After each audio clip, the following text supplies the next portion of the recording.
টাকার বিনিময়ে পুরস্কার পায় রাজ্য। বিধানসভায় বিজেপি বিধায়ক হিরণ চট্টোপাধ্যায়ের মন্তব্যে স্বাধিকার ভঙ্গের নোটিশ দিয়েছে মন্ত্রী চন্দ্রিমা ভট্টাচার্য। হিরণ চট্টোপাধ্যায়কে তার অভিযোগে সমস্ত তথ্য প্রমাণ জমা দিতে বলেছেন অধ্যক্ষ বিমান বন্দ্যোপাধ্যায়। বুধবার বিধানসভায় খড়গপুরের বিজেপি বিধায়ক হিরণ চট্টোপাধ্যায় অভিযোগ করেছিলেন, কচ সংস্থার তরফে রাজ্য সরকার পরপর যে পুরস্কার পাচ্ছে তা টাকার বিনিময়ে। নিজের দাবির প্রেক্ষিতে একটি নোট তুলে ধরেন হিরণ চট্টোপাধ্যায়। তাতে জানা গিয়েছে 11 লাখেরও বেশি টাকা কচ সংস্থাকে দিয়েছে রাজ্য সরকার। এই নথি দেখিয়ে হিরণ চট্টোপাধ্যায় অভিযোগ করেছেন, অর্থের বিনিময়ে পুরস্কার পাচ্ছে রাজ্য সরকার। তার এই মন্তব্যের প্রতিবাদ জানায় তৃণমূল বিধায়করা। নিজের অভিযোগের প্রেক্ষিতে হিরণ চট্টোপাধ্যায় জানিয়েছেন, তিনি তো ভাউচার নম্বর, ভাউচারের তারিখ সব নথিই দিয়েছেন। তাতে আতঙ্কিত হয়ে পড়েছে তৃণমূল। পাশাপাশি হিরণের পাল্টা দাবি, চন্দ্রিমা ভট্টাচার্য তো তাঁকে বিধানসভা অধিবেশনে অসম্মান করেছেন। এজন্য চন্দ্রিমা ভট্টাচার্যের বিরুদ্ধে তো তাঁর স্বাধিকার ভঙ্গের নোটিশ দেওয়া উচিত ছিল। পশ্চিমবঙ্গ সরকার টাকার বিনিময়ে পুরস্কার কেনে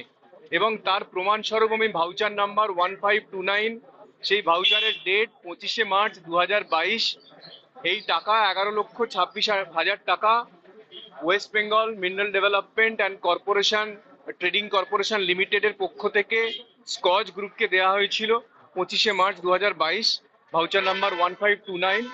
সমস্ত তথ্য তুলে ধরি।